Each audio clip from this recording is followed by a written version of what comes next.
Assalamualaikum warahmatullahi wabarakatuh. Kita akan membahas tentang program dinamik pada penerapan masalah alokasi. Definisi dulu dari program dinamik yaitu suatu metode pemecahan masalah dengan cara menguraikan solusi menjadi sekumpulan langkah atau step atau tahapan atau stage sedemikian hingga solusi persoalan dapat dipandang sebagai serangkaian keputusan yang saling berkaitan. Jadi memecahkan masalah dengan membaginya menjadi step-stepnya. Kemudian setiap step akan dicari solusinya dan solusi dari step yang pertama sampai step yang terakhir itu saling berkaitan. Sehingga nanti akan dicari solusinya entah maksimal entah minimal. Ciri-ciri dari masalah program dinamik antara lain yaitu keputusan masalah dapat ditandai dengan optimasi pada tahap berikutnya, bukan keserentakan. Ini artinya masalah harus dipisahkan menjadi n sub-problem. Yang kedua, keputusan dibuat pada masing-masing tahap. Yang ketiga, adanya return function yang mengevaluasi pilihan yang dibuat pada setiap tahap. Kemudian adanya hubungan rekursif yang digunakan untuk menghubungkan kebijaksanaan optimum pada tahap n dengan n-1. Ada dua prosedur rekursif di sini yaitu forward dan backward. Ini adalah salah satu contoh dari penerapan program dinamik untuk pada masalah alokasi ya. Di sini ada suatu tabel. Tabel ini berisi tentang pertambahan umur negara 1, negara 2, negara 3. Ini jumlah tim yang dialokasikan. Maksudnya gini. Ini adalah jumlah tim dokter yang akan dialokasikan. Ada 5 orang dokter. Kalau 5 dokter ini mau dialokasikan ke negara 1, negara 2, sama negara 3. Kalau tidak nggak ada dokter yang dialokasikan, otomatis pertambahan umurnya kan 0. Nah, yang di tengah ini menyatakan pertambahan umur. Maka ini kalau nggak ada dokter, pertambahan umurnya adalah 0. Kalau ada satu dokter yang tersedia dan mau ditempatkan di negara 1, maka pertambahan umurnya ada 45. Kalau di negara 2 ada pertambahan umurnya 20. Kalau di negara 3 pertambahan umurnya 50. Itu maksudnya, maksud dari tabel ini. Kalau ada 5 dokter yang akan dialokasikan di negara 1, maka pertambahan umurnya 120, di negara 2 pertambahan umurnya 150, dan di negara 3 pertambahan umurnya 130. Gitu ya. Ini kita misalkan SN. SN itu merupakan jumlah tim medis yang masih tersedia. SN-nya nanti di sini jumlah tim medis yang masih tersedia, dan XN menyatakan banyaknya tim medis yang akan dialokasikan. Kita mengerjakannya secara mundur ya, kita menggunakan backward berarti. Cara mundur kita mulai dari negara 3 dulu, kemudian negara 2, lalu negara 1. Jadi persoalan ini ada 3 negara. Bisa kita pecah menjadi 3 step. Di mana step yang pertama yaitu merupakan penempatan tim dokter di negara 3, step yang kedua penempatan dokter di negara 2, dan step yang terakhir adalah penempatan dokter di negara 1, 2, 3 itu. Terus kita dimulai dari step yang ketiga dulu ya. Jadi di negara 3 dulu. Jadi negara 1 sama negara 2 diabaikan dulu. Untuk N sama dengan 3. N sama dengan 3 ini berarti di negara 3. Ya, ini soalnya tadi. Soalnya tabelnya saya tuliskan di sini untuk memudahkan kita melihatnya. S3 ini adalah dokter yang tersedia. Kalau di negara 3, ini berarti kan negara 1, negara 2 jangan ditutup dulu ya, jangan dilihat dulu karena kita di step yang ketiga. Jadi perhatikan di negara 3. Kalau tim dokternya 0, maka ini 0. Kalau dokternya adalah 1 di sini ya, ini 50, ini 2, ini 70. Nah, sesuai dengan ini. Ini adalah F3 bintangnya, nilai dari pertambahan umurnya. Kemudian S3-nya ini 0 didapatkan pada saat X-nya adalah 0. Dan ini 50 didapatkan pada saat X-nya adalah 1, dokternya 1, dan seterusnya ya. Kemudian data untuk N sama dengan 3 ini nanti kita gunakan untuk menentukan N sama dengan 2. N sama dengan 2 berarti di negara 2. Gitu ya. Dan cara mengisinya sama kayak itu tadi. Sehingga didapatkan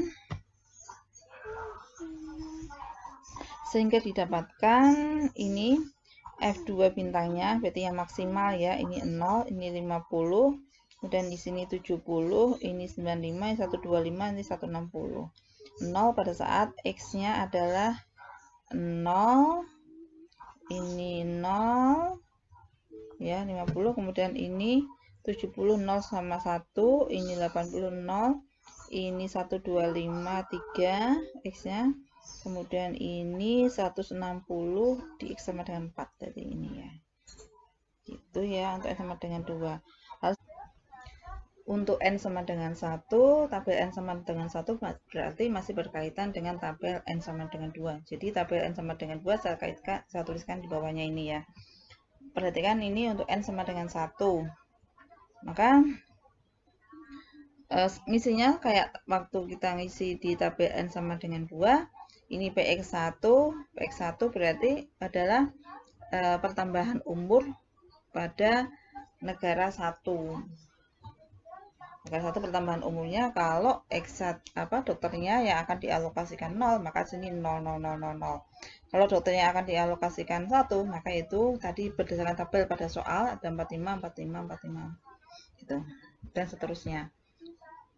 Kemudian ini 0 karena F2 bintang. F2 bintangnya ini tadi itu 0, 50, 70, 95, 125, 160. Berarti kita tambahkan F2 bintangnya ini, maka didapatkan ini gitu. Ini 45 tahu kan tadi dari mana, yaitu pertambahan umur di negara 1 untuk X sama dengan 1, yaitu 45 ya. Tabelnya yang ini 45, negara 1, dokternya 1, 45 gitu. Masih 45. Terus ini adalah F2 bintang. F2 bintangnya adalah ini tadi. F2 bintang 0, 50, 70 dan seterusnya. Yang ini nggak mungkin karena dokter yang tersedia 0 kok mau dialokasikan 1, berarti nggak mungkin, maka ini strip ini strip gitu. Ini 170 karena di tadi ya, kalau menggunakan rumus ini tadi sudah saya jelaskan tadi. Kalau kita logika misalnya ya, di negara 1 tersedia, ini dokter yang tersedia adalah 5 orang dokter, tapi yang mau dialokasikan 1 orang dokter, berarti masih ada sisa 4 orang dokter. 4 orang dokter berarti diambilkan di negara 2 ini, 4 orang dokter. 4 orang dokter adalah 125 ini.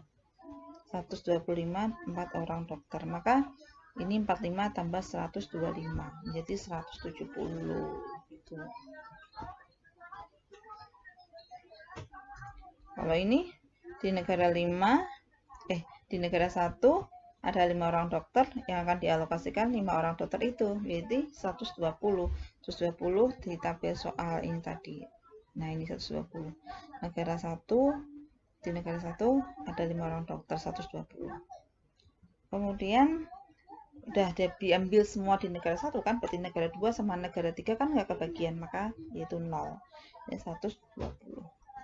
Ini F1 bintangnya, ini yang maksimal ya, 0, 50, 95, 70, 140 dan 170. Didapatkan nilai bintang ini pada saat X sama dengan ini 0, ini berapa ini? 0 juga.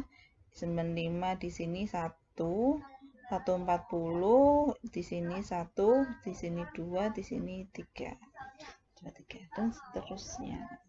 Ternyata yang tertinggi adalah 170.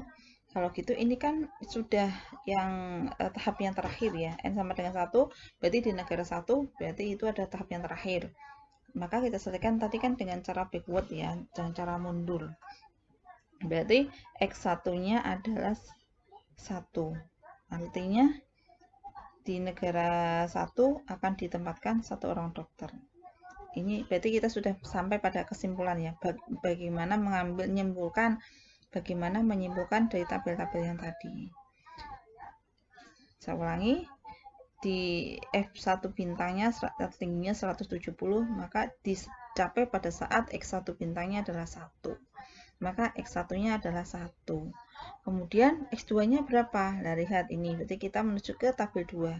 Tapi sebelum menuju ke tabel 2, perhatikan. 170 ini didapatkan di sini. Nah, ini makanya saya kasih tanda kuning ini. 170 didapatkan di sini. Ini masih terkait. Ini kan 125 tadi mengambilnya dari tabel 2. Dari N sama dengan 2. Maka kalian cari di 125. 125 di tabel N sama dengan 2 tuh di sini. Ini 125. Ternyata 125 ini dicapai pada saat X2-nya adalah 3. Berarti X2 bintangnya adalah 3. Tadi sudah didapatkan bahwa X2 bintangnya adalah 3. X1 bintangnya 1, X2 bintangnya 3. Sekarang kita mau mencari X3 bintang. X3 bintang, perhatikan ini 125 terkait dengan di sini ya, 125 yang saya kasih tanda kuning. Ini terkait dengan 50 di sini. 50 maka kita cari di tabel N sama dengan 3, 50 itu dicapai pada saat X sama dengan berapa?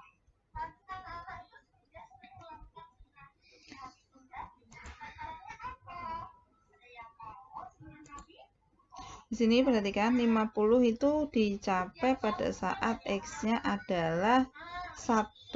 Berarti X3-nya adalah 1. Jadi inilah kesimpulannya. X1-nya sama dengan 1. X2-nya sama dengan 3 karena X1 sama dengan 1. Dengan nilai 170 berkaitan dengan nilai 125 di N sama dengan 2 atau di negara 2 sehingga X2-nya sama dengan 3.